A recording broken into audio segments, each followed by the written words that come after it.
I want to thank you for being with us today and just acknowledge that this is a difficult subject for many people to talk about and maybe even our viewers to watch. We're talking about boarding schools in the United States and impacts on Native American people here across the country and in New Mexico. Councilman Garcia, you were there at the National Congress of American Indians mid-year convention when Secretary of the Interior Deb Haaland made the announcement on her boarding school initiative. What was your reaction hearing that?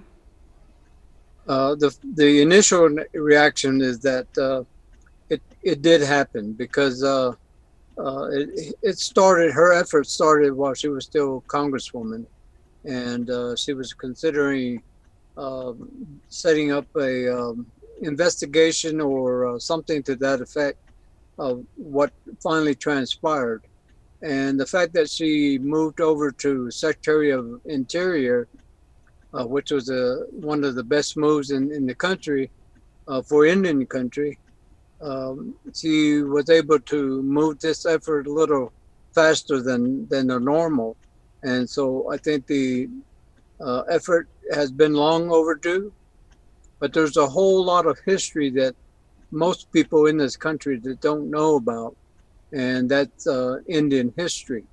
All of the things that we've gone through, the suffering and all of that. And Angel, what was your response when you heard the news of this investigation? Not only just an investigation, but the U.S. government acknowledging its part in federal Indian boarding schools. It couldn't have come at a better time. If we're paying attention to what's happening in Canada right now, it's the discovery after discovery after discovery of burial sites, hundreds of Indigenous children buried at residential schools. And so we're both grateful and hopeful with Secretary Haaland being at the helm of the Department of Interior to push further these efforts.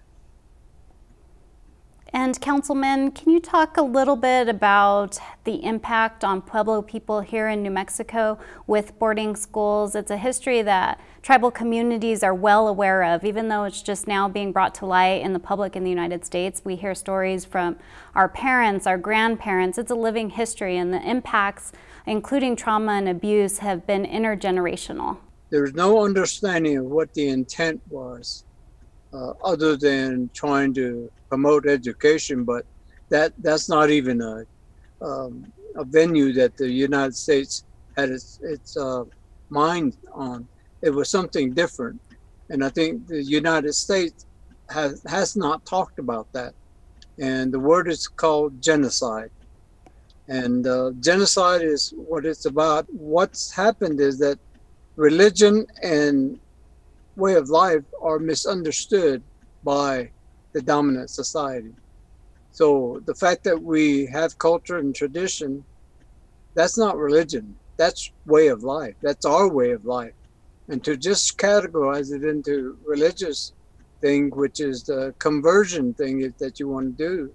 And for Pueblo country, because of the what we still go through in our traditional ways for taking care of our lost ones, it's very, very hurtful if someone is buried elsewhere, that they are not part of that land base, if you will, not part of Mother Earth at that point. And so trying to understand that is a big, big issue. But the fact that it's kind of coming out now, it's being exposed, I think it's not going to happen in a year's time. It's not going to happen in 5 years' time. It's going to take a long, long time. The healing part hasn't even been measured at this point because it's so small. And Angel, Councilman Garcia mentioned healing and working with a lot of people through your coalition, dealing with trauma and impacts of intergenerational trauma is what the coalition you work with does. How is using culture part of healing and can help with healing of impacts from boarding schools?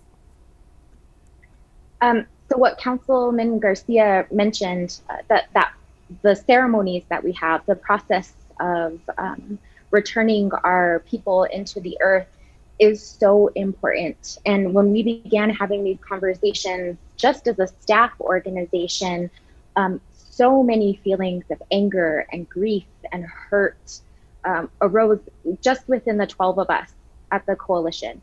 And as we began to have these conversations with our members and community members, it continued to rise. And so when we pulled, along with Albuquerque Mutual Aid and Fight for Our Lives, these community-based organizations together, a couple of efforts, it began as a conversation of what do we do next? And when we really got deep into the feelings that we were experiencing, it was very important that we had a space and a time for folks to come together to heal. And what that meant was to grieve collectively. We did a lot of focus around the children that we do have and a lot of events to support their well-being. But that healing process is very important. It's also not linear. It's gonna take a lot of time. It's gonna take a lot of turns. I think the more information that comes out from the investigations through the Department of the Interior will continue to surface these feelings for folks. And it's important that we continue to hold space and come together in new ways, especially given COVID and the remoteness of what interaction looks like now, to heal and to connect. And Councilman Garcia, just to follow up with that, is what do you hope comes out of this first year of the investigation? Well, I hope that it doesn't come into a political battle. And from my experience in being involved in tribal government and Indian government per se all across the country, and collaborations and working with the federal government,